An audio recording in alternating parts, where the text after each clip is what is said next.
Salut à tous les amis, j'espère que vous allez tous bien. Bienvenue dans ce nouvel épisode. Vous le savez, le but de nos vidéos, c'est de vous montrer notre vie en camping-car, de vous montrer comment on amène petit à petit notre travail sur Internet pour pouvoir vivre sur les routes. Mais c'est aussi de nous vous montrer nos visites, nos découvertes de chaque coin du monde où nous nous trouvons. Et aujourd'hui, je vous emmène avec moi pour un petit coin de Tenerife où nous sommes allés avec leur fille dans le cadre de la découverte du monde. Et je vous invite à nous suivre à Punta Larga.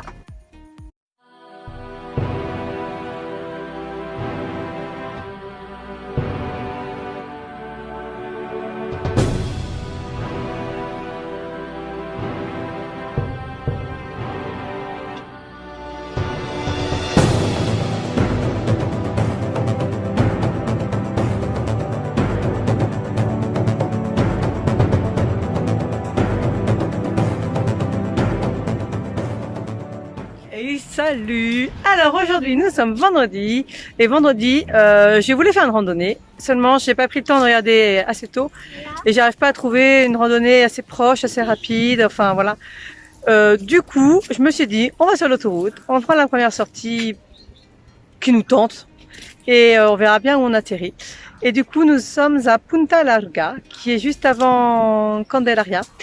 Et voilà, donc là je viens de me garer et puis on va voir ce qu'il y a à voir. Bon, il y a la mer, donc on va directement à la mer. Parce que sinon il y a une grande avenue où je pense que ce sont des restos, des bars, des magasins, enfin je sais pas trop.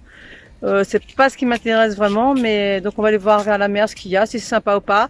Est-ce que ça vaut le coup? Et si ça vaut le coup, on reviendra avec Papa. Nous étions super contents d'observer les arbres. Ensuite, on est descendu vers la plage.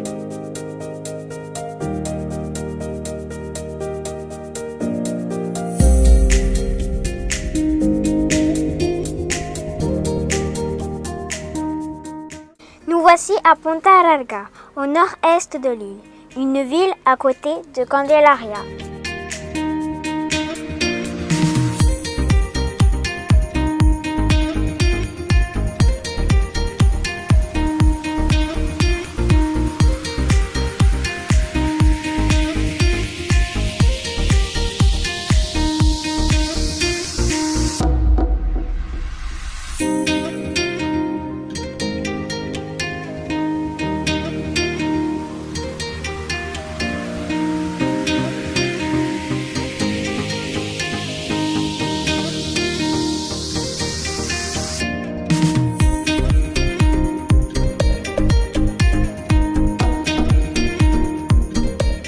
On n'est pas bien là?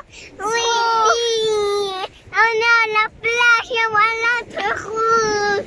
Ah c'est cool! On va toute l'île de Tenerife.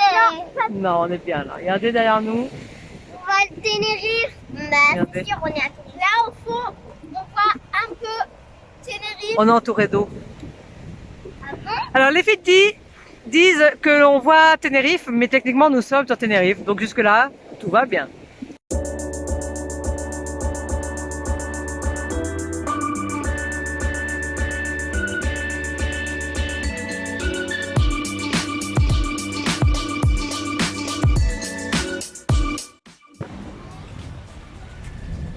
C'est trop cool, c'est trop beau. Bon, alors ce matin on a découvert Punta Larga, Ça va, c'est beau. c'est pas mal. Oui, c'est pas mal. On est au bord de la mer là. Lola, ça va? Oui. Et avant, c'est plus un petit. Bon. Est-ce que c'est un coin à refaire? Non. Bon alors, mon avis. Bon, c'est pas mal. L'eau est très belle sur le bord, des petits rochers. Après, c'est pas non plus. Enfin, on va pas venir à Tenerife juste pour Punta Larga, on va pas se mentir. Hein. Sur le bord, ce sont des restaurants. Ouais, voilà. C'est sympa. Il y a un kebab pour Julien. Je sais pas s'il est bon ou pas, mais voilà. Et après, de là à dire qu'il faut absolument le faire, voilà. Si vous êtes dans le coin, passez, mais vous allez à Candelaria, vous avez l'église à voir et en même temps le même bord de mer. Donc voilà, maintenant c'est très bien, c'est sympa. Ça Oui. fait une jolie petite visite, mais c'est pas ce que je vais retenir de Tenerife. Voilà. En attendant, je vous laisse quand même profiter de la vue derrière moi parce qu'on va quand même pas se plaindre. Hein. Après la mer, nous on s'en lasse pas, donc. Nous avons dansé, on s'est trop éclaté. Nous avons fait du shuffle et des séances photos. On s'est éclaté beaucoup. J'ai adoré. On s'est éclaté.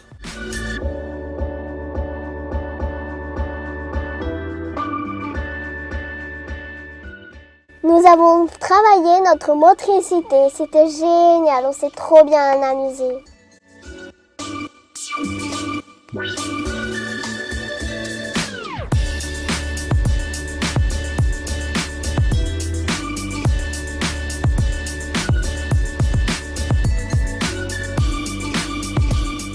Nous avons vu un beau coucher de soleil.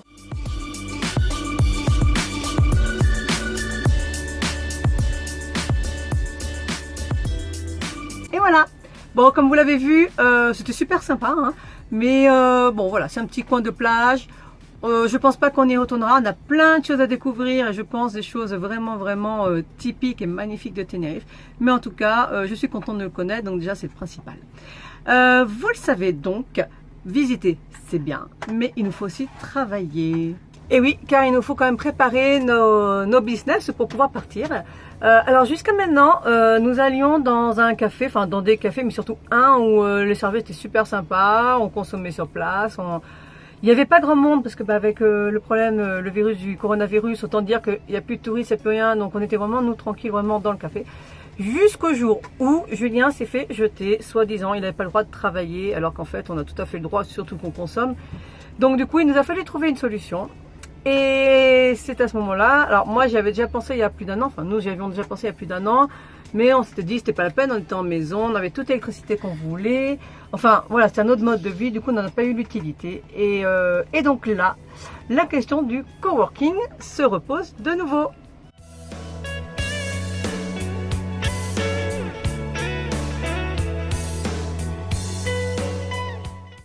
Alors aujourd'hui, je suis allé faire un petit peu de test de coworking. Il y a Marina qui prépare. Oh, qu'elle est belle la poubelle derrière. Donc je suis allé tester un espace de coworking parce que dans les bars, ça devenait un peu embêtant avec les nouvelles réglementations pour le coronavirus. Ils deviennent complètement ma boule. Donc tant pis, c'est pas grave. On va chercher un espace de coworking bien sympa et puis je pense que j'ai trouvé. Alors je vais essayer de faire des images. J'ai pas fait d'image sur le coup parce que j'ai pas osé l'embêter. Mais il y a une petite salle de réunion, c'est calme, il y a l'internet au débit, enfin vraiment tout est fait pour qu'on travaille comme il faut.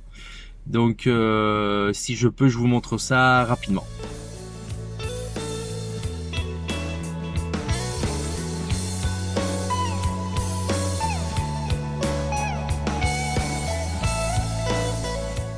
Et n'oubliez pas, si vous voulez nous suivre, vous pouvez suivre notre quotidien sur Instagram.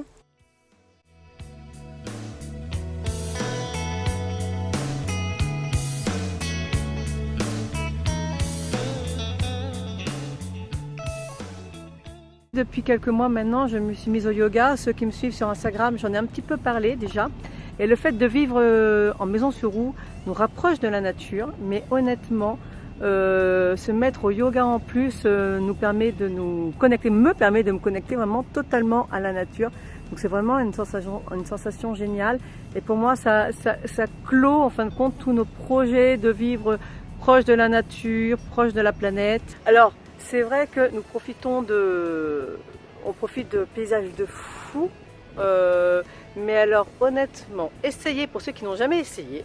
Je sais qu'il y a beaucoup de personnes qui ont des préjugés sur le yoga. Moi, combien de fois on m'a dit « Oh, mais tu vas t'embêter avec le yoga, qu'est-ce que tu fais dedans? Moi, j'ai besoin de me dépenser, il faut que je sois au taquet, il faut toujours que je dépense tout. » J'étais comme ça, et même maintenant, hein, ça fait du bien de se dépenser. Mais sincèrement, essayez devant un superbe coucher de soleil, ou essayez lors d'une nuit de pleine lune de vous mettre devant, vous méditez, vous faites votre séance de yoga, vous pratiquez la gratitude et vous allez voir, ça va vous changer votre vie. Là, à ce moment-là, moi je sais que je me sens au plus proche de la nature et c'est juste magique. Et vous savez quoi, je vous emmène avec moi pour ce petit moment.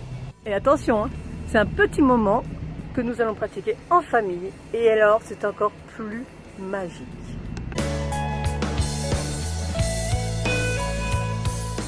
Nous avons fait du yoga. On avait vu sur mer. C'était génial.